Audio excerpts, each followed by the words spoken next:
Today we're gonna be talking about price versus value, and you could take that deep as you like, or you can put it on the surface. When I thought about price versus value, I was thinking more so in the terms of the value of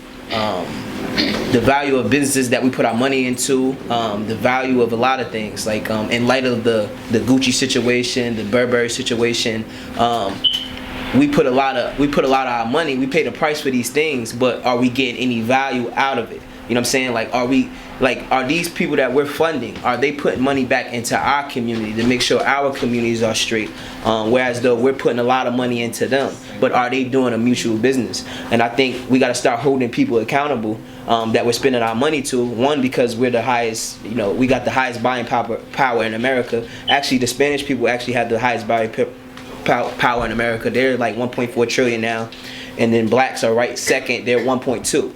So we got the highest buying power in America. I think we just need to stop using that wisely and start patronizing people and holding other people that are accountable that are not putting back into us as well. You know what I'm saying? So I wanted to lead off with this in mind, and then I'm gonna open the floor up. That which I am unable to do as a man, woman, and if which therefore all my individual essential powers are incapable, I am able to by means of money. Y'all want me to repeat it? Yeah, slow it down just a smidge. That which I am unable to do as a man or woman, in which therefore all of my individual essential powers are incapable, I am able to do by means of money. Okay. Food for thought. Open the floor. How y'all feel about that statement? I mean, it makes a lot of sense. I mean, it's pretty straightforward. That's why I got slowed down for a second. It's just saying, like, what you can't do physically, like, you can't just go up in there all the time and just protest all the time. But sometimes you gotta put your money where your mouth is. If you really not messing with Gucci, you really not messing with Montclair and all these other big brands that are basically doing blackface on their products these days, just blatantly. The only way you can take somebody down like that, you have to take their brand. You gotta take their money. That's what they built on. Mm-hmm.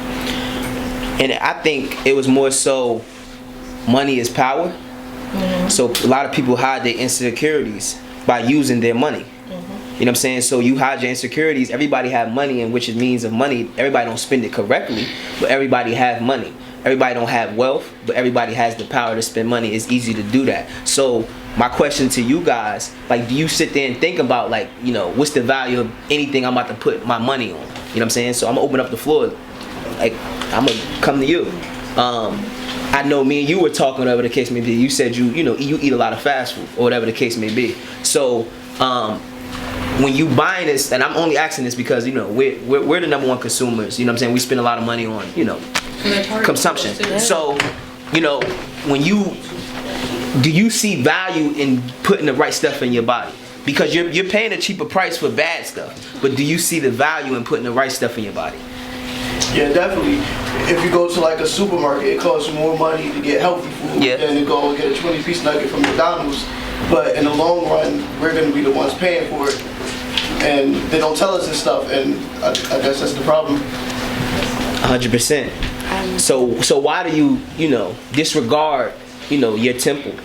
And that man, you know what I'm saying? Why do you disregard your temple? Because people spend a lot of money to look good for possession, but people won't spend that same money to fuel their body the right way to gain longevity to be able to live. Well, that is price versus value.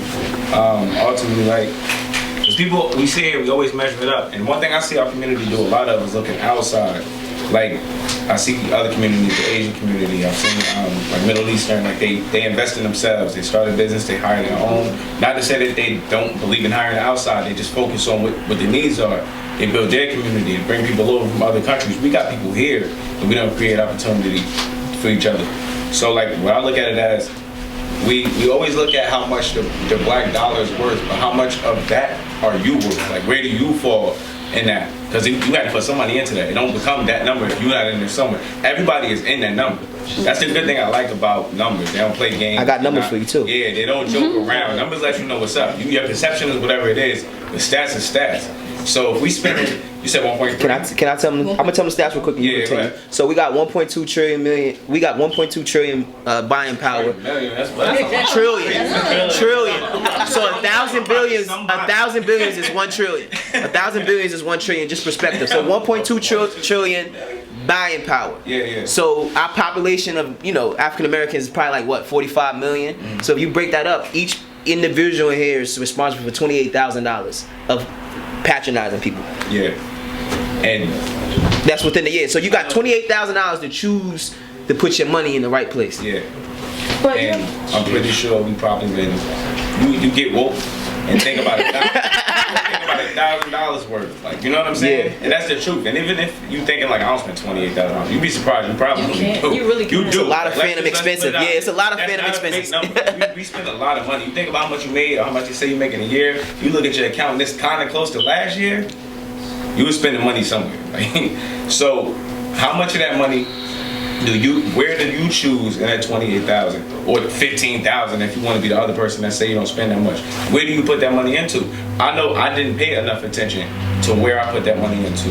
Like, well, for now I'm thinking better, but when I was younger, I didn't realize what I was paying for ultimately. I'm thinking I'm paying for this item, but I'm continuing the business. I'm continuing somebody else's mission every time I spend money in there. So if I don't agree with the mission, then I gotta back out. Mm-hmm. And I've never been somebody who's like, I won't say I don't care about brands, but that's not my thing. Like I got bigger fish to fry. So like I do pay. I don't like to wear wax stuff, man. I mean, but I think we need to get rid of the ideation that what's whack and what's good, because we create what's cool. Yeah. And then because all right, so I'm gonna go into my next segment. This is a great lead way. We really create like what's cool or whatever the case may be. We don't understand the powers that we have as consumers. Yeah. You know what I'm saying? Because whatever we buy, that's what they're gonna buy more of. That's true to a certain extent, though. Yeah. What he just explained was group economics, which is something that Black people don't practice. And I think These other, go ahead. Go ahead. Go ahead. So group economics is like it's like a general term. Yeah. Group economics is a general term. To be more specific, I was talking to a good brother called Mr. Rochester. It's purchase, hire, and deposit. You know what I'm saying? So when you be more specific, like a lot of people like to say, when Black people fight for their rights, they turn it into minorities, not knowing that minorities is just non-white male.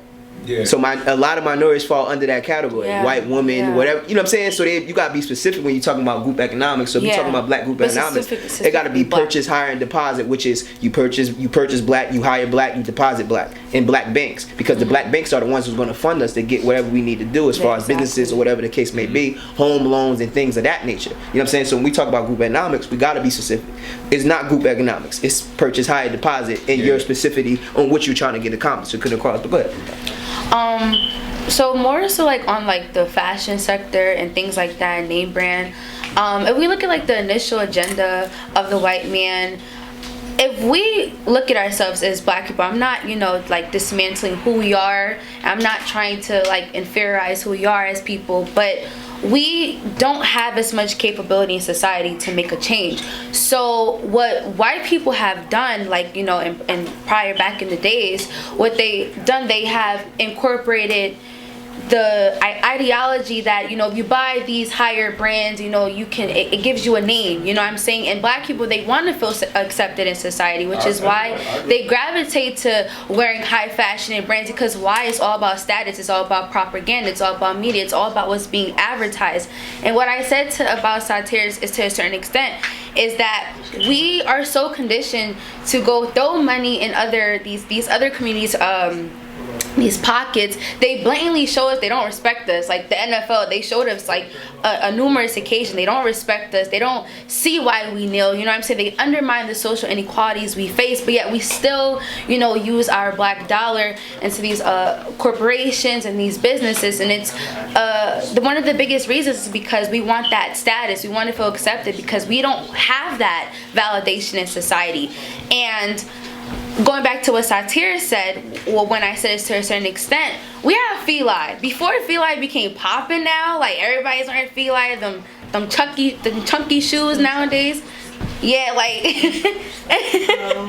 like it's, that wasn't the, you know, what's popping back in there, but because now everyone's wearing it, everyone's wearing Champion, and Fila is also a black owned business, you know, now we want to start wearing it because it's what's popping. We want to conform into societies like what's popping, those ideals, because we long for that acceptance, and that's a huge problem. And that's why these fashion companies capitalize off of black outrage with these, you know, stupid marketing tactics with the freaking Burberry and the blackface, you know what I'm saying, like making a mockery of our history, but in return we're helping them. So it's like that's why they're continuing. But you have to also understand, a lot of these businesses, they have a special marketing advertising for black people.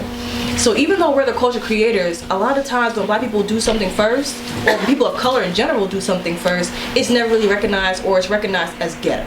Right. And then when it goes into Milan and somebody wearing, like a couple years ago when they wearing do-rags on the runway in Milan, I'm like, so this is high fashion. But, you know, bro in the corner got a do-rag, he getting arrested. You know, it's a niche kind of thing. Because we, like you said, we have some of the among the highest buying power. Right. But you have to also understand that even McDonald's, they market to urban communities because, right, you know, they sell that dream. It's 2 McDonald's in Roselle. No, I really. How many liquor stores in Roselle? How many liquor stores in How many Roselle? shacks are in black communities? How many shacks are in white communities? Right. Exactly. How many liquor stores are in liquor stores, sneaker stores? It's certain stores and certain institutions that are in black communities that aren't in white communities. You'll have bail bondsmen more in the black community than in the white community.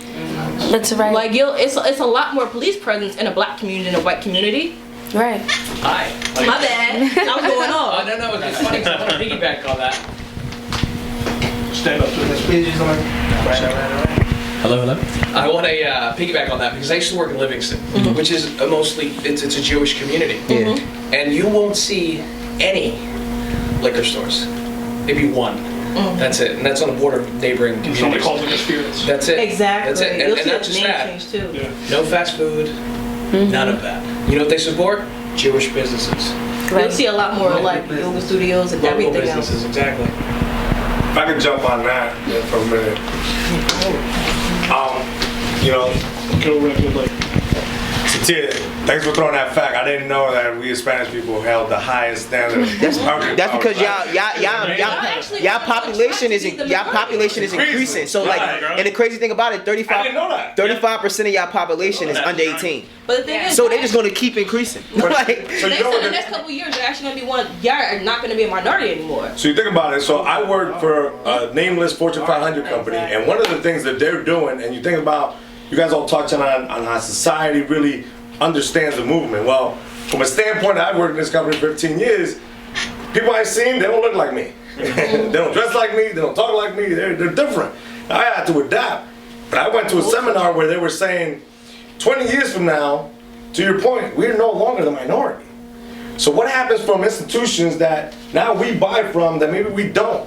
Well, if I'm an entrepreneur, I'm a business owner, to your point exactly, I'm not going to do business with a company that don't look like me, don't have the feelings like me, they don't understand what we went through because it's a connection. yeah. So now they're doing that internally from big companies, understanding that they're shifting the culture to understand that we need to hire more black, more minorities. Because what? Because if you don't, you're going to be out of business. You're going to be out of business. And if you go ahead. And then the other thing I was going to say, I love the comment that you made about, you know, keeping it all conscious, you know, with companies. One of the things that we got to look at as a game changer for us, how we saw that other people did it wrong, is we got to be conscious capitalists. We got to understand that to get some, we got to give back. Yeah. You know what I mean? If Yeah. we do that like that, nothing and nobody can stop us because we're going to support each other on a high level, understanding that I'm doing the service for you to do good, you going to do the same thing. That's how we get out of this element of we can't get forward. No, we gotta, I completely agree, support each other, but do it in the right way. If you're gonna get into business, do it with a conscious. Be a conscious capitalist. Give back to society. Society's gonna give back to you. 100%. Nah, 100%. Nah, 100%. And What do you just have something to say? Up is on? Up is on, yes. Red is on. Alright, so I actually just want to pose a question. So recently Mayweather came out and he said that he's still going to support Gucci because he likes to wear Gucci. So we're boycotting Gucci. So does that mean that we should boycott Mayweather or? That's a great question. I mean, I don't like. So I mean, I have something in my notes too pertaining to that. It's basically like the possession of money develops the tendency and feeling.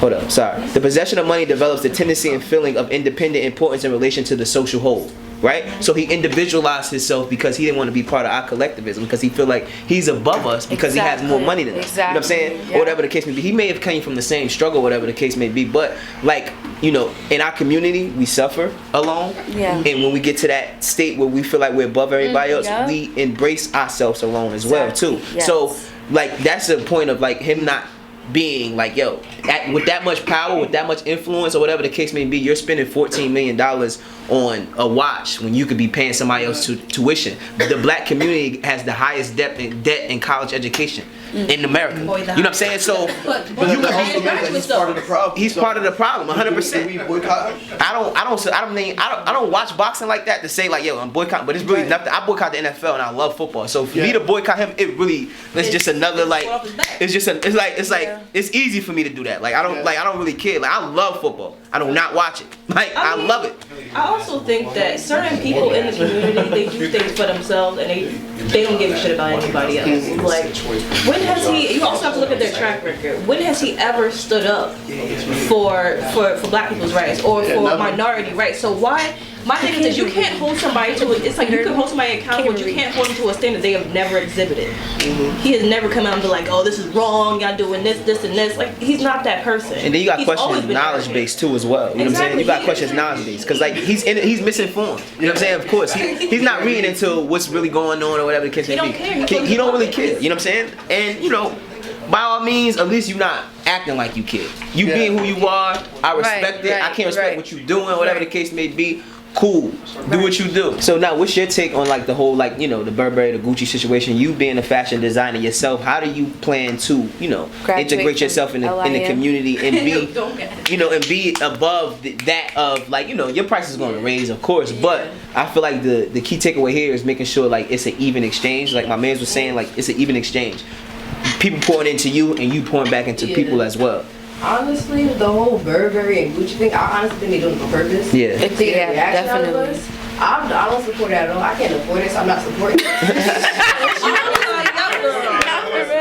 But for real though, that's why I'm cutting. Like I really got conscious over the past couple months, couple years. I'm not even fucking with designers like that no more. I only wear black designers. Like this is a black designer now, so I'm not really messing with it no more. I really that black dog. Because I see what goes on behind the scenes with the whole marketing plan. They don't have people like us behind the marketing plan. That's why they so culturally clueless. Yeah. And it's annoying. And now you have Dapper Dan for Gucci talking about, oh, they about to do this and that, but like it's not gonna help. And they're not gonna. They only doing this to satisfy us. It's not gonna help at all. And exactly, and they saying minorities. Yeah, they're not saying black people. They're not saying but they disrespect the black They people. saying one. Yeah, basically. I don't support it at all. I mean, you could take all this initiative all you want to, but is it really going to change? Are you doing this to shut us up? Like, I don't really get it, so I don't like it. I think those initiatives should have been in place way before. It should have been like But you that. have to understand, like they weren't made for us. It's not made They for were us. like just like Hennessy, not made for us. Exactly. And I've interned with some of these companies too, and I've seen what be going on. I don't like it. I end up quitting an internship because of situations like this. I don't mess with it at all. I really have a question for black people. Like honestly, like I feel like we have to take accountability as well, because why don't we do our research? You know what I'm saying? Like, why do we have to wait until there's a certain social outrage? Like, we know Timberlands. If you guys don't know the history of Timberlands, with the tree, that's a symbolization of lynching. And people want to become, it is. You know what I'm saying? Tommy Hilfiger, he's racist. Michael Kors, he's racist. Like, why don't, like, you know what I'm saying? Like, why do we follow the hype so much? Like, we feed into, like, just like Satir said, like, we're the biggest group and we spend the most but we receive the least. You know what I'm saying? Like, it's when it comes to socially respect, you know what I'm saying, when it comes to like financially, like, we receive the least but we're the largest group that spends the most. And we have to also come to a place where we hold ourselves accountable and, you know, actually do our research and stop saying, okay, well, I'm gonna start wearing black businesses. Are you wearing and supporting black businesses because these other, you know, communities are showing you that they're real true colors? Like, where's the genuine support that you should have been had for our communities? You know what I'm saying? There was a boycott. I forgot what fashion brand it was. They had a stereotypical commercial for Asian, using some Asian model, whatever, and literally it was a video of mad Asians throwing out all their purses. I think it was it might have been Chanel, I think. Yeah, probably. It was, it's Dooney and Burke, one of them. Yeah, I know what you're talking about though. They did some racist thing. They took everything out of China. They threw it like out. Everything. Like everything. And I literally was on Twitter and then every store took it out. That's crazy. Yeah. That's some black people was like, yo, like, they bugging, like, I'm about to go to the trash can or whatever. And it's like, black people, you know, but we're comical. Like, we're comical, so that's a given. But it's like, do we really take this serious? Like, they don't play. They're smart. That's why they have their respect. That's why when it comes to, like, the economic standing within their communities, it's intact. You know what I'm saying? But like I said, I'm not coming for black people, but we have to realize, you know, what's going on outside of us and what's going on internally. They're putting their money where their mouth is, and as Satir said, like with the specific, you know, quantitative measures, and he showed you guys that we're the biggest group and we have a large buying power. When are we going to take accountability? You know I think when we gain, I'm gonna let my man Mel speak. He been trying to speak at the microphone. But my question would be like, yo, is it because you know, how we see ourselves though? Because you saying we gotta hold ourselves accountable. We say we gotta hold ourselves.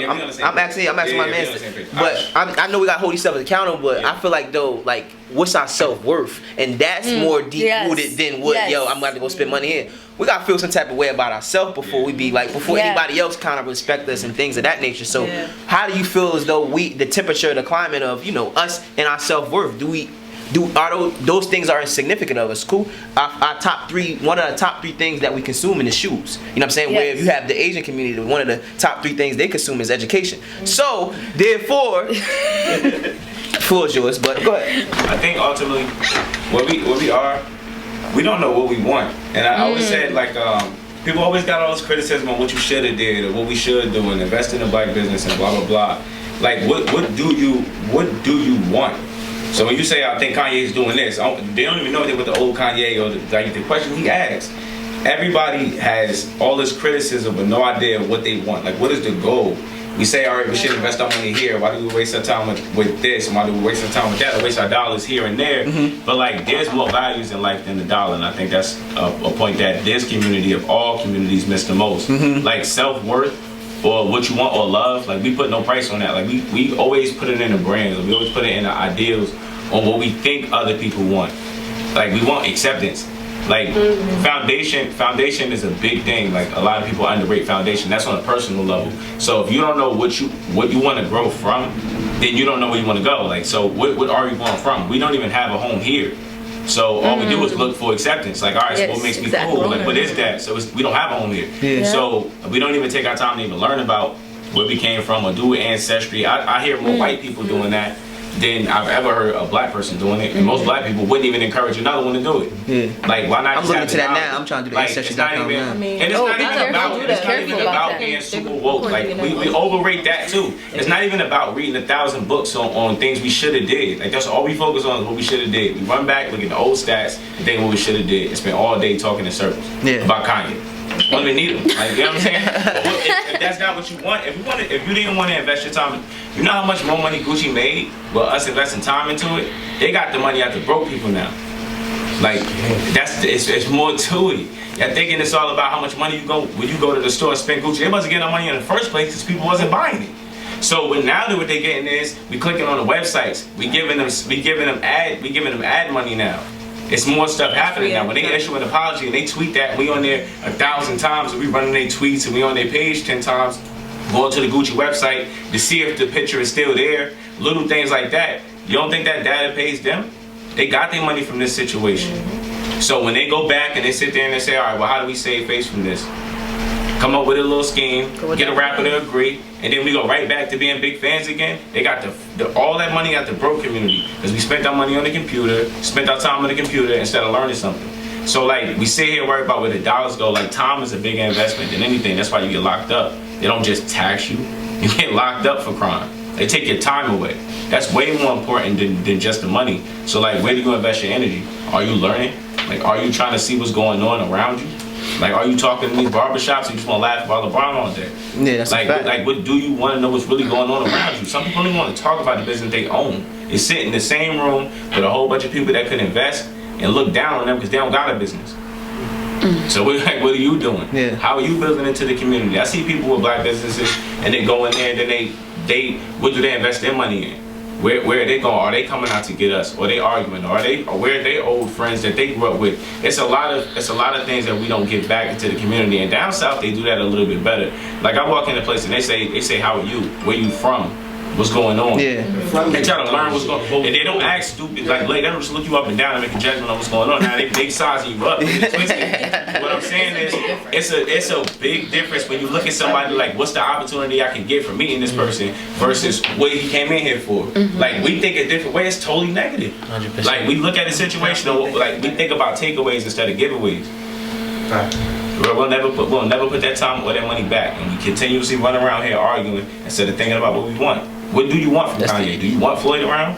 Yeah, right. If you don't, tell me now. I don't need him. Like, you know what I'm saying? If you don't want him, let's make a decision, cancel him or whatever. But the more we talk about him, the more we invest in him. And that we definitely gotta come back to like, yo, what do people want in the goal?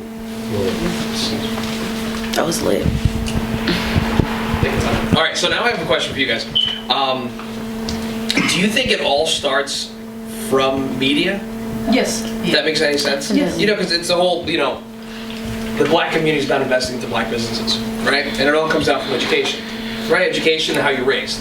But my question is, the kids are looking up to movies, music. You know what I mean? And what music nowadays, let it be hip hop or pop, is positive, coming from black artists. There are a lot, but that's not what sells. And I think that's the problem. I think the crux of this whole situation stems from what the kids get socially.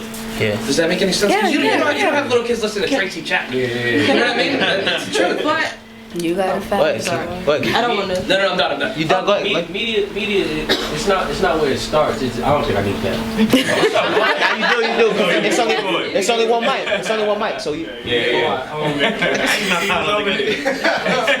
Media is not back where it really starts. Like media, that enhances everything. So it really does. It counts on like your social upbringing, what was done in your household, things like that. Like, Yes. I don't think media can put an idea in your head. I just think whatever idea you have in your head, media just take it. Yeah, they gas that up. I don't think it starts with media. True. Like we're using that tool like the wrong way, but media get clicks. I think so too. Clicks get dollars. Yep. I don't know, bro. Yeah. That fire festival seemed pretty real. I feel like we need to have more minority agencies though. I do feel that way. I feel like we need to have more. I feel like a lot of these things come from us being not only underrepresented but misrepresented. So these kids are not looking up to which one calls like like they're supposed to. I feel like we have more black owned like media centers, more black owned just in general, we get behind our own image. We need to see it more. Exactly. That's what I'm saying. Exactly. So I feel like in order for us to see it more, we have to represent ourselves, and we have to get behind ourselves and be like, nah, we're not that person. We're not that. We're not those people. Bless. Like you're gonna respect us. We are of this stature and this this status. So I feel like it comes from us. We have to push that conversation about how we would like to be represented. Now, not to say that anybody has to be represented in particular light, but we all do need to be represented in a lot more respectful manner. Not saying you gotta cover up or anything like that, but it really does start with our community being like, nah, I don't accept how y'all put this person in this role. I don't like this person being a thug for the whole movie. I don't like this fact that it's nothing but shooting black people in this movie and about this person getting arrested. We have to push those roles to be a lot more positive. So like, okay, we do want a movie about a black man who has a multi-million-dollar company and it's gonna sell. That's where our buying power comes into media. We have to get behind those movies because a lot of these people in these production studios and everything at the top, they white. Period. even if it's a black writer writing our narrative, they get the last say on what it look like. Well, what you want them to do? I'm not just it's saying. a business. Like I'm not. I get that. Whatever's gonna sell. I love my community. It's no gimmick. I love my community. I like So menace what to do you society. really want these businesses to do? It's more money if I make them a criminal. And guess what? You're gonna spend it. But that's why I'm I not said about we to have see to you keep put changing my ourselves in business a plan. different light. I'm not, and I get it, but who's supposed to represent that? Like we go to the movies. Right. Like, There's you know what black I'm saying? actors and actresses. Like Somebody in this room. They get casted for the role, and then they win an award because we went to go see the movie. And you gonna tell a new actor, and you gonna tell Which one You the could- business to do? Yeah. you gonna tell a new actor just be like, yo, F my career. Think about it. Y'all had just said. That's a lot of people saying F my career. Y'all had just said y'all gotta be more conscious about the things that we do and where we put our money in. So if you putting your money into these things, but oh yeah, he just got shot. Yeah, he playing a thug. Right. That's not being conscious. But not everyone is. No. I mean, it can be conscious though, cause you letting people aware of like, yo, what's really going on? Like people really dying, people really getting killed. This is what's going on in our community. We need to fix this. You could kind of combine the two and say like, yo, the dude with the $1 million company came back to the hood with a big behind chain just to get everybody attention. And then he was like, yo, I didn't sell drugs to get this. Yeah, those like, you know what I'm saying? Like, that's those movies go straight to DVD and we don't watch it. you know what I'm saying? And then we get mad. Let me not get too deep. 100%. That's what we do. We don't buy the DVD. But say now I'm gonna protest. I'm not gonna watch that. We wouldn't even see Fences if Denzel wasn't in that. That's true. We wouldn't even watch that. I appreciate it. That's We true. wouldn't even have seen that. Yeah, that's true. We wouldn't even have seen it. Yeah. I'm interested in what you about to like say. That's the biggest issue. I'm interested in what he's about to say. Thinking it's somebody else's fault. Oh nah. What I just wanted to say was, Cisco, you said about Fire Festival, right? Like, I think before this, I think we were just talking about like, is it kind of like social media or is it how you grew up with? I mean, it's both, you know? Yeah. It's nature and nurture. Exactly, thank you. The people that went to Fire Festival, they went there for what? For attention.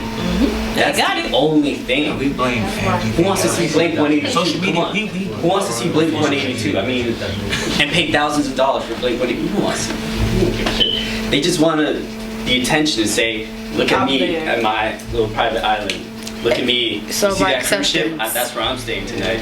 That's all it is. It's status and I acceptance. mean, it's like, yo, I spent people buy $500 shirts to be like, yeah, I spent $500 on them. Yes, I would exactly. never. Feel me? Like, no, but I'm saying, okay, that could be you. It get worse now. People are following those shoes and take a picture and put it online and get 500 likes. I think that what we really want, you know, we all come here. Where are we from? Elizabeth, Linden, Roselle, Yeah, pretty much right? that area. Urban, right?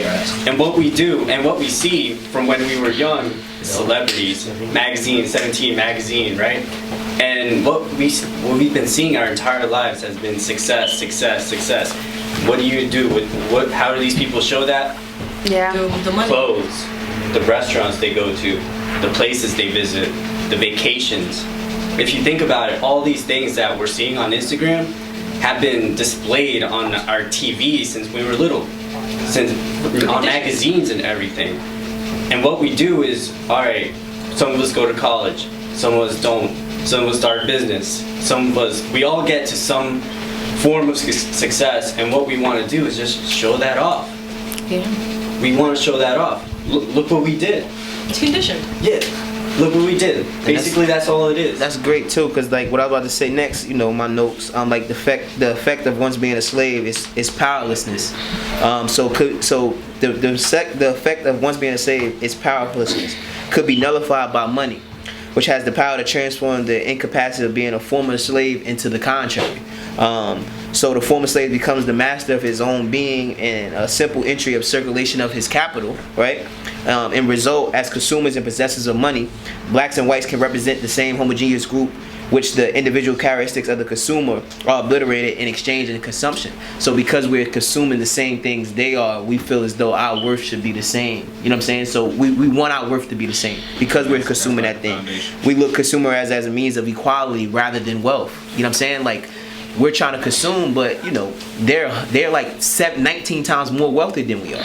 Like as a collective, you know what I'm saying? So we're consuming the same thing, but we're not in the same race. Meanwhile, most of those got like thousands tens of thousands of student loans. Nah, 100%. And we were like, oh, And it's yeah, not even about. It's not even about like student loans. It's not even about the student It's loans. much more It's about just the. It's just expensive, about the wealth in general. Like they can afford that. Their assets are paying for those liabilities. Whereas though we're just acquiring liabilities to compensate on what's really deep inside our own thoughts. And I love Mr. Tia said with that quote.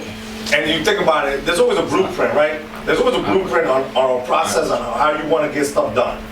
But to everybody's mindset, and I might be older than everybody, sometimes it takes time for the mind to evolve. I mean, when I was 19, 22 years old, I wasn't thinking about starting a barbershop like these two guys did.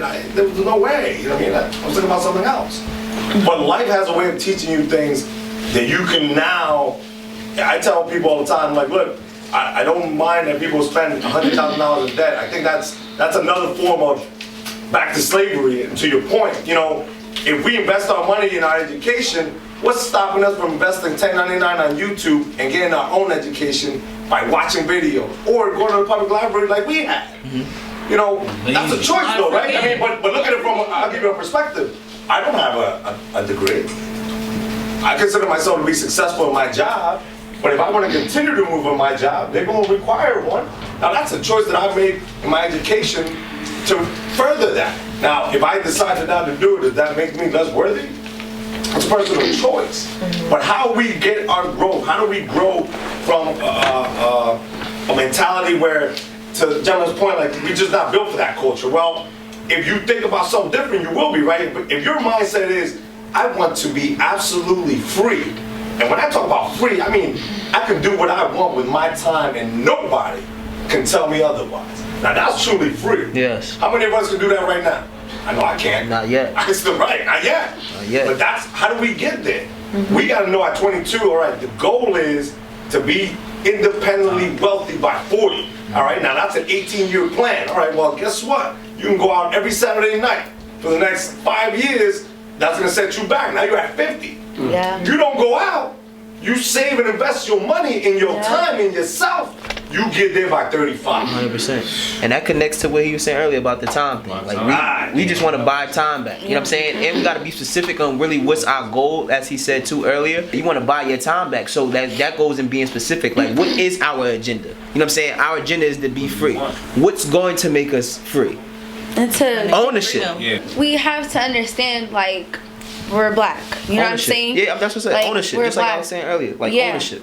And Period. If that's our agenda, that should be our agenda. Like we gotta own it. Like we don't own anything. We got 2% of the nation's wealth. Like, and we had that for the last 400 years. 2% for 400 years. That's great. We gotta it gotta be specific. Definitely, we was talking about ownership or whatever the case may be. So what's the goal? And he mentioned earlier, like, yo, we need a specific goal. What do we want? And I don't think a lot of time we don't ever sit there and sit back, yo, what do we want? We want equality. No, you don't want equality. You want equity. You know what I'm saying? So, like, equality and equity is two different things. When you get equity, you get provided the same resources. A lot of the times we lack the resources to even be equal. You know what I'm saying? So, we got to figure out what do we want and what you was about to go. You are worth what you can negotiate. That's something I didn't understand for a long time in my life. Like, you have... Say that again? You are worth what you can negotiate. Okay. Now what they say is what you bring to the table. There's 3 types of capital. You got emotional capital. You have, I talked to you about this before. You got emotional capital, you have financial capital, and then you have mental capital. It's where you spend your time. If I give you a certain amount of time, and you give me that compensation, that's a job. So like I put my time to the table for that compensation. So like where do you invest your off time? We talk about like, is it social media? We keep asking if it's social media. Instagram came out in 2010. Got hot in 2012. Really popped in 2013. We fell off of Twitter for a minute. Y'all know that story. We still talking about social media, did it? I'm 30. Like, you know what I'm saying? Instagram been out for 10 years. Not even. It ain't even been 10 years yet, and that's now the new excuse. Like, is it social media? Is it social media? No, it's the person that's using their phone, downloading the app, making a username, and sticking to it for hours on hours on hours, and then they just advertise and they beat us to it. Like, I don't even talk to my mother as much as I like look at Twitter. Like, you know what I'm saying? Like to get the news from your phone all the time is crazy. Like, you get no opinion from your phone. You get to make your own assumptions up and keep on blaming other people, and we run the same little trap over and over again. So like, what is it? And I asked that to say, what do we want? Like, what's the idea? If we want equality, what does that even look like? Like to us, what do we want? Like, Or how can we get there? we want dashikis on Fashion Nova. Like, if we get dashikis on Fashion Nova, like, are we straight now? Like, oh, here it is. We got high quality. Like, we made it. You see? Like, what do we want? Yeah. Like, I don't. That's just the nature of fashion, though. Yeah. Yeah, but I get that. Yeah. And I think that's a specific question. How you get? You know how much you gotta work to get? Like, let's say you make minimum wage, right? And you spend your money on Gucci shoes, and you still worry about that pump 300 that you spent. You was working, making minimum wage. You worked 20-something hours, 30 hours to make the 300 that you spent. So you didn't spend money, bro. You spent time. You spent all them hours on whatever jacket you got on. You spent all that time on that. Like I said, they don't lock you up to find you. They lock you up to take time from you. There's a question actually pertaining to what Sate was saying. Ownership. So like, it's a question for everybody. Would y'all say, are we being, taught how to own or being? I just was next. One of the earliest questions I remember is when I was in kindergarten, and they say, what do you want to be when you grow up? Everybody say a cop, police, firefighter, nurse. No one ever said I want to be a business owner. You know what I mean? All through kindergarten, 8th grade, high school, no one teaches us, the finances or how to build capital to own our own business. We get taught how to work for the owners. You know what I'm saying? So that's a question for y'all. Going through high school, college, how do y'all feel about that? I was just about to ask that same question, like how can we bridge ourselves to ownership? So to answer your question, I'm a business owner. I'm a co-owner of this brand, a black girl brand, a black woman brand called Market Her. So we focus on the professional development of young black women in like urban communities. We do like SAT, because if you understand the reason why black people are behind, we have to understand, the education systems in our urban communities. Like you said, they're not teaching us in depth. You know what I'm saying? They're not teaching us about financial literacy. They're not teaching us about credit scores. We graduate high school and then life smacks us in our face and we're not prepared. Whereas we got these, high school graduates from Westfield and Cranford Clark, they're already taught these things, and that's why they're advanced. And one of my first event was on August. We actually sold out. It was a great accomplishment of mine. Thank you to share with you guys. We had a financial literacy workshop, and she was it's black owned. So we have black speakers, we have black business owners, because we're trying to establish that incentive to do the same thing, to own your own business, to become financially literate. Don't let people tell you what you need to know, because they're not going to tell you what's in your favor. So I feel like in order for us to bridge ourselves to ownerships, we have to be taught, we have to learn, especially financial literacy. That's a huge, Satir was saying, offset, that's a huge component when it comes to us gaining and us prospering to the level we want to achieve. I'm saying? We see it and we're doing it the wrong way. We want to imitate, these rappers, these models, by showing off to get that acceptance and to get that, status, but we're not really,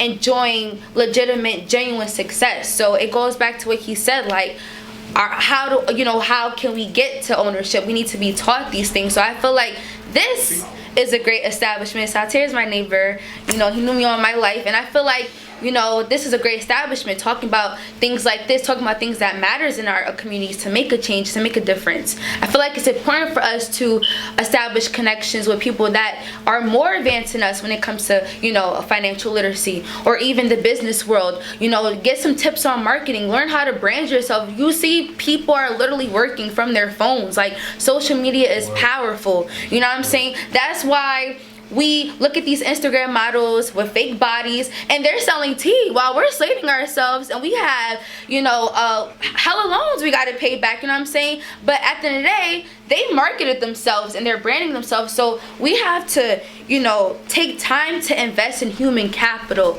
We need to understand economics. We need to understand financial literacy. We need to understand things that we don't know. We're not taught. So what come first? The chicken or the egg? If we keep on saying what we should learn, who's gonna teach you?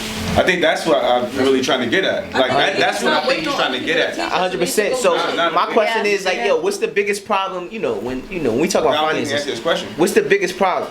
Oh, okay. What's the biggest problem when we talk about finances or whatever the case may be? We don't know. It's cash flow. Why? It's cash flow. Why? We don't have that. Because if you got cash flow, you're able to build wealth. You know what I'm saying? If you create cash flow, But people say they build the most wealth using other people's money. not 100%. When you get to that point, but at the point where we're at, we're gotta. Y'all all talking at the same time. That's leverage. Yeah, that's leverage. That is leverage. Yeah. So that's leverage. When you get to that point, like you gotta know what you're doing with money for somebody to give you money. But I can know somebody really well, and they got money, and they can help me. That's not really that's not necessarily cash flow. That's just me. That's investment. That's just, Yes. that's just me networking. Depends on what you do with But at the same time, like 100%. So like if somebody, you make on it and everything. That is business. but I'm not going to give you $100,000 if you're not going to know what to do it when I give it to you. That's why if I can't get a return on my investment, you know what I'm saying? So and I ain't about to give you $100,000 unless you know what to do with it when I give you that or whatever the case may be. So in order to know how to manage that type of money, you got to know how to manage your own self. So we're going to talk about generational wealth or whatever the case may be. You got to create cash flow. You know what I'm saying? How you create cash flow is that sacrifice. I don't have the resources. You know what I'm saying? We have limited resources. We already discovered that, right? We have limited resources. So now, what am I putting my time and energy to? Or whatever the case may be. Do I have a budget plan? You know what I'm saying? You got to learn personal finance. But people whatever don't the case. know that. You got to learn personal finance. Of course, you don't. But look, when we learn that type of it's an information age at this point. As a culture, we don't learn that until Nah, we know 100 that goes There's out. literally an app on the iPhone, and it's free courses on personal finance, financial literacy. There's information out here that's free that you can know. If you really want to know, you can teach us. It's literally like everybody has this on the app on their iPhone. It's definitely like just self-knowledge. Like, what do you want to know? You know what I'm saying? Like, we're moving. I feel like we're moving in the right direction. Don't get me wrong, whatever the case may be. We didn't have that information. Maybe you know what I'm saying 10 years ago, 12 years ago, whatever the case may be. And I want to ask, we got people here that do finances or whatever. What's the number one thing about, you know what I'm saying? What's the number one thing? The number one problem people come to you like, with their finances. Like what's the number one like problem with people's finances? Credit. We don't talk about credit. You know what I'm saying? Like you putting the kid name and he's 15 years old, you putting his name in electricity. And then not paying it, and then not telling them, and then we can't buy something. You know what I'm saying? It's crazy, or whatever the case may be. It's credit. It's those type of. It's credit investing. But in order to invest, you gotta create cash flow. You know what I'm saying? So you gotta take those sacrifices of, I'm not about to buy. I'm not about to consume in Christmas just to make you feel better. You know what I'm saying? Like, we are 400 years behind, and I'm worried about Christmas, consuming. Valentine's Day, consuming. Like, I'm worried about consuming. Like, we started this conversation on consumption. Hey, that's the emotional he talking about. You know what I'm saying? Like, we started this conversation on consumption. So all this consumption they are doing throughout the year is just basically just putting a Band-Aid on it, making us feel better. Like, damn, I bought my man the new I bought my son the new Xbox for Christmas. You know what I'm saying? Great. You know what I'm saying? But you didn't put $500 into his college fund yet. Now when he turned 18, you all over here like, damn, I'm gonna pay for this. Now you gotta take that HELOC out on the house. You know what I'm saying? So it's just, go ahead. I like you just said something about the college fund thing, and then we talk about social media and how social media was kicked off in 2000. But we all know like social media that's made a lot of people millions. You know what I mean? And then we just had a conversation about people that was brought up to work for somebody that owned. Feel me? So, and not to jump around, but I hope y'all staying with me. Like, 50 had said, like, I didn't go to college and I'm paying, like, you know what I'm saying? I got all these college degrees working for me. Like, so what you just said about investing into a college fund, like, I feel like we could, I'd rather like open up a portfolio for a kid. Like, you know what I'm saying? Opposed to like starting a college fund, because who knows if that's what he wants. Because a college fund don't really grow as much as say if I was to start a portfolio that grew interest on it. Like, so if I started, it's the same. You could do the same thing. You could do it in But I had a kid tell me 2 days ago, because I work with kids, we asked them what y'all want to be when y'all grow up. This kid said, I want to go viral. Yeah. He said, I'm not going to school. I'm going to do skits and go viral. I feel like what Satir was trying to say, I feel like he was trying to compare necessity I wasn't and really, like the priority, because we all know that school's subjective. Like, school's not gonna work for everybody. Like that's just what it is. That's just what it is. I feel like he was just trying to use that like that narrative to compare. Like we're so fixated on things that's not gonna benefit us longevity. You know what I'm saying? 100%.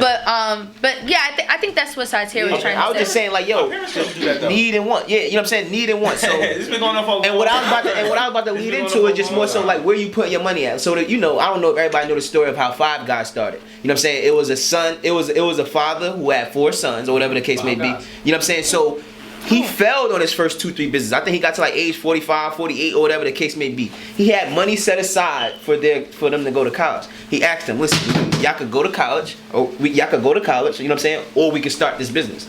They chose to start the business, and now you got 5 guys. You know what I'm saying? So the money is not, it's about putting the money away. It's not necessarily about the college fund. Yeah. It's about having money. It's having that cash flow. You know, so it's what are you doing with your cash flow? Okay. Are you living beyond your means? So you making $3,200 you making $3,200 a month, but it's an illusion that you got $500 a month because you got 2 credit cards. But you spending more than you making, so you gotta eventually pay that back, and then they taxing you. So we can talk a little education. They taxing you 25%. Off whatever money you spending on that, like daily, like they calculate that stuff daily. So if you spend $200, they're gonna get $100 interest off that, or whatever the case, or whatever the numbers is. But they're gonna get $100 interest off that. You know what I'm saying? So it's all an illusion. Like money's not real, or whatever the case may be. It's in our account. Like you didn't even see that money yet. You know what I'm saying? They transfer it. They making their own money. You know what I'm saying? So the dollar is definitely losing its value. But at the same time, what are we putting our money into? You know what I'm saying? What is our intentions? What are we being specific in? We need to create that cash flow. And I think that's the most important thing. What's more important is my kid having the latest Jordans more than my kid having something that I can leave him when he get older. You know what I'm saying? I was talking to the guy today. He said his mother, his in-laws have a crib that they're paying $600 a month for because they invested in a house that they no longer have to pay for. So you know how much, you know what that does to your cash flow when you only got to pay $600 in mortgage, and you got 2 people living in that house. But the problem, you know what I'm saying? The problem with that is you're also talking about like how many years ago, right? And the times have changed. Inflation has not kept up. Wages have not kept up. So you're talking, and also with the Five Guys guy, you're talking about a guy who had money to fail in 2 businesses and still have money to put his kids through college. The average American, right? The average American makes under $50,000 a year. If you're above 50, you're in like I think it's the top fucking like 1% tax. No, I think it's 500,000. You'd be in the top 1%. Then it's something like you're in the top 25% if you make over 50 grand a year, man. Like that's we're talking about regular people trying to save money and put away for certain things. Yes. You don't really have that because we're not making that kind of money. No, you can put away though. It's just all about what's your priority. So you go. Think about it. Because look, 100% though. Look. Think about what rent. So I've been looking to move out, right? I have 2 dogs. I cannot find a house less than $1,200 that is not in a shithole area where it's just not worth living. Like rent alone, bro, for even a 1 floor of a house is $1,200. So sometimes you got to degrade your lifestyle, and a lot of people don't want to humble themselves and go ahead and move into that neighborhood. I also feel like it's not even that. So, like outside a neighborhood, even if I'm like that's it, like with other bills and shit at $1,200, that's still almost unaffordable. I mean, what I would do, I don't mind moving into like a circumstance where I'm not comfortable because I'm only gonna get the best out of it. You know what I'm saying? So what I'm trying to say is, so I got 2 dogs. I got 2 dogs. He could be uncomfortable. But now he's got priorities. No, what I'm saying is even outside of that, at $1,200 with all my other bills, I'm still scrapped at the end of the month trying to scratch together change to do anything I want to do. You know what I'm saying? Like if I want to take a trip, I can't take a trip because I don't have enough money to cover my rent and bills and afford something like that. So when you're talking about the average person, you're talking about under $50,000 a year with kids that are still trying to provide, and you just don't have that. I mean, like I said, I'm not a person like with like yo, you know, it's a problem. I'm a solution type guy. Yeah, I'm the type of guy that you know, like I literally eat noodles for a whole week to have a cash flow. Like I'm the type of guy that live in a $600 box with my dogs just to create that extra $600. That's what I see opportunity. You paying $1,200, I'm gonna live in a box with $600. I'm gonna live in a box that costs $600 for 2 years, create a $600 cash flow, and then be able to upgrade my lifestyle. People want stuff right now. But think about that. It all boils down to my man's question in the back, where it was like the how. Yeah. We don't, you know what I mean? Like, No one nobody knows the how, right? No one answered it. So that's what I'm saying. No one answered it. I thought I answered it. I didn't answer. Wait, but what was his question? He said, "How do you get ownership?" Right? How do we do that? It's the how. Yeah, now look. The how's are complicated because I didn't answer. I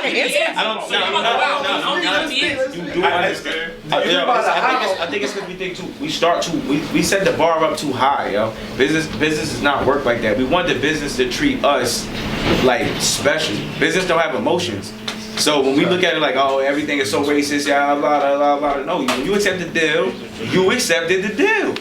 Like, it's what you got out of it. So when you sit there and we say, all right, how crazy is it that an African-American family have the light bill in the 15-year-old's name, and then they're messing the 15-year-old's credit up. But the funny thing is, if the Caucasian person puts the light bill in the 15-year-old's name and pay it on time, they're a good parent, because now they got better credit. Just pay the shit on time.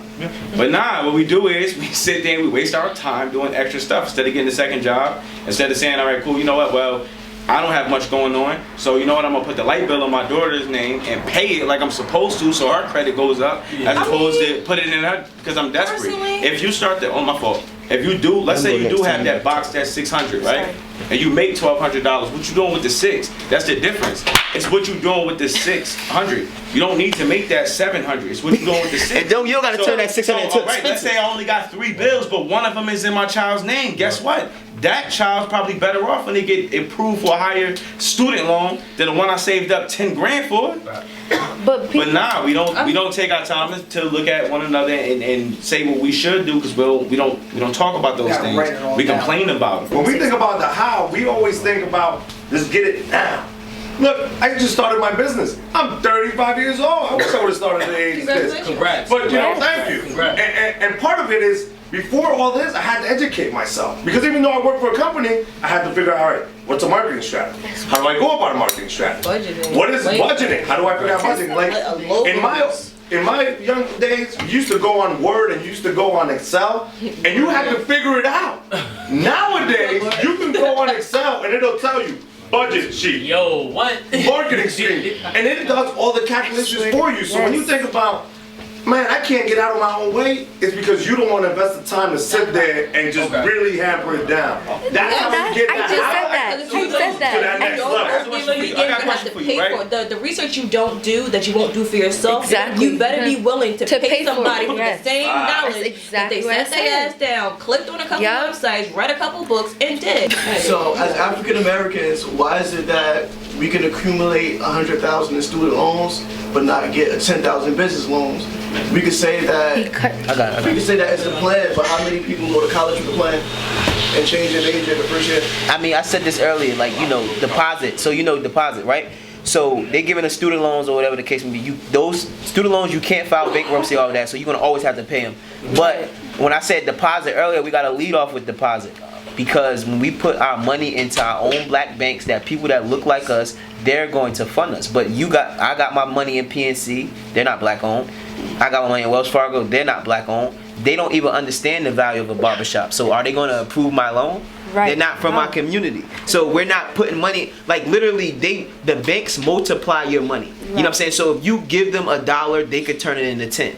We're not putting that same money into our black banks. You know what I'm saying? So you got to start with walking or driving to Newark and putting your money in that bank, and then we can have a conversation. You know what I'm saying? So like, that's where you start. But why don't you? Black people get rejected. Black people are more likely to get rejected from business loans. Why don't you go to that bank? No. It's inconvenient, but it's time. It's inconvenient. No, it's inconvenient. But when you gotta focus, like now, that's my mission now. Like that's my first mission. Like I gotta put my money in that bank now. I have to put my money in my bank. If I'm gonna talk about what I'm talking about, I have to put my money in my bank and see if it works. You know what I'm saying? The worst that happen, like, go ahead. My boy, you been raising your hand. Go ahead. My fault. I got a few things to say, but let's talk about the bank thing. Can you name a black bank? I think it's called like City National or something like that. Do they have an app? No. That's the thing. If they want black people to really, they don't have the money. You gotta have. We gotta have the money. Yeah, you gotta have the money. They need to find the money. Yeah. To bring in black people. So when the kid goes viral, He partners with that bank. Hey, if it works, that's it when works. community grows. If it works, it but works. nah, we want them to. But no, my thing is like, but we gotta also put this in mind too. Like the black community is behind, right? Wells Fargo didn't have an app 20 years ago. You know what I'm saying? But they got enough money to accumulate to be able to outsource those things. So if we're gonna start from now, we're still 2%. We still got 2% of the wealth, but 98% of our money is elsewhere. Now, the second thing is about, and this is going to be a really touchy subject, so bear with me. Yeah, ruffle it up. All right, you said that you live with kids at home, right? My issue is this whole thing, we said this whole thing starts from when kids are young, right? Educated, having their parents tell them, how to act and stuff like that. And everything in general, it starts from when they're little. My issue with that was when you said sometimes the parent can't save for their kids, right? And every situation's different, so bear with me with this next comment. Okay. Why have so many children if you can't afford it? That's the ultimate question. Can I talk? I can't wait to point. Now, I get it. Sometimes it happens. Maybe you had a good relationship. That's a great question. Left, or she left, or maybe you had triplets all at one time. I get it. But a majority, they just have kids. For what? Because here's the thing, it's a domino effect. It is. You get it? If you can't afford your kids, you're working all day. Who's taking care of your kids? What's your kid doing? But situations change as well, though. Situations change as well. So everything's subjective, though. Exactly. I was So about to say when you first that. had your kids, you might have been well off. You might have been well off. You might have had the $100,000 job. It's to be honest, it's a bunch of mites though. It's like it's a bunch of like what ifs, whatever the case may be. Like we getting Okay, I'm not gonna say that's a great question. I think we need to get into to the point of like But that's where you gotta own it. Yeah, that's a great question. Like, yo, I got 3 kids. I got myself in this situation somehow. You feel me? Like you can't complain at that point. Yeah. I didn't birth 3 children. My sister passed away, and we all assume responsibility for her children. My situation different. I can't afford 3 kids, but I nickel and dime to make sure they have what they need. I'm a business owner. I pass my knowledge on to my niece. I let her know that it is possible to have a black woman. I'm not making $1 million, but sometimes the knowledge you pass on to your kids is sometimes more valuable than money you pass on to your kids. So just because that person can't save, or just because I can't save right now for certain things for them, so I'm gonna stop speaking of what is, because clearly my what is like too much. But like just because I can't personally save for them right now does not mean I can't give them something to whatchamacallit. No, and I understand. And that's why I started with what I was going to say with every story is different. Exactly. And I completely understand. What you're doing is blessed. I completely get it. But then let's look at the other people that don't. I'm absolutely not saying I know a lot of people that they get paid minimum wage. Right? She's baby daddy. She's got 5 kids. The kids always got Jordans on. I mean, some people. She has a new iPhone. Come on, what's going on? And those that times part is a little wiggle room because of the fact that you have people that don't wish to call because of the fact that moral reasons, religious reasons why people they do get pregnant. Right. But you know but here's the thing. you're scraping up dimes and you ain't using condoms. Okay, can I? People don't believe in her. Yo, you cannot have an excuse for every time someone make a mistake. No, I don't think she's trying to. Okay, I don't think Imani. I don't understand what I'm trying to say. No, I feel you. I don't think for those people you are right. We're just talking about the rest of the world. I feel like you can't make an excuse for all. I feel like we make an excuse for everybody because I'll be the first to tell you. Some people really ain't shit. Yeah. Some people ain't shit. Some people don't have responsibilities. Some people are just horrible. So everybody. And those are what you're talking about. Just so you get, that's what I'm But here's the thing, I'm like you said, the people you talking about, I'm talking about somebody totally different. I feel like both sides of the stories deserve to be spoken about. You gotta represent the other side, both perspectives. I respect your opinion. I don't gotta agree every time. But like, I'm only speaking from a place that I know. Okay. I can't speak from a position of where you've been. Like in my workplace, we're 7 people. I'm the only one without a kid. Right, and they bust my balls about it. You never have kids, you can be an old man. The only thing is, I do want children. I want 2, 3, but I'm not ready for that. But that's okay. Because I feel, here's why. I feel like you have to be financially, spiritually, socially ready. You know what I mean? That's the thing, how to repeat. And that's the thing, because I don't want to have kids and not be there for them. And be that absent father, because I feel like parenting plays such a huge role. 100%. You need that time, baby. You need that. time. Okay, so And that's the thing. You know, like one of my guys he's having another kid. He's 22 years old. He already works Tuesday through Sunday, every single day. And now he's having another one. He's already reached the cap in his job. What happens now? Now he's gonna own it. I feel like people who just don't know better, they're not gonna do better. I'm not excusing their wrongs. Like, we know it's wrong. People be on welfare, yet like their priorities is messed up. And I'm not coming for anybody who's on food stamps or Section 8. It's it is what it is. I mean, we have these governmental assistance programs, and I'm not even trying to like preach or nothing, but if we go back into history, if we actually understand the depth, you know what I'm saying, of broken families and how prominent and how prevalent it is in black culture, you know, after, you know, the Reconstruction era, after slavery, things like that, and single parent household became the norm. You know what I'm saying? Like, people don't do better because they don't know better. People don't normalize marriages and healthy households because it's just like, somebody has said something about what they see in the household, and that's what influences them. You know what I'm saying? All right, well, my mother, you know, my grandmother had like 11 kids and 8 baby daddies or whatever, so obviously this is probably okay. If she, you know, if she made it through, then maybe I can make it through. People don't do better because they don't know better. I'm so proud. I love to brag about my business marketer because I get to ingrain these seeds in these little black girls and girls my age, and even women that's even much older than me, so we can have progression in our communities. You can't say, why are you having this, why are you doing that, if they just don't know that's wrong. If this is what they've seen and they think it's okay, and they're and another issue is comfortability. Some people are just comfortable on governmental assistance programs. That is what it is. What's your morality may not be someone else's morality. You know what I'm saying? What's your ideal choices may not be someone else's ideal choices. Yes, girl. I love that whole, like, yes, let's get our people forward, minorities forward, all this black owned business. I think that shit's awesome. You know what I mean? But I also believe if you don't want to be helped, then bruh, to help others, you gotta help yourself first. You know what I mean? And that's the realest shit right there. That's why when my man's be saying right here, like, yes, I understand everybody's situation is different, everybody has different circumstances, I completely understand that, you know what I mean?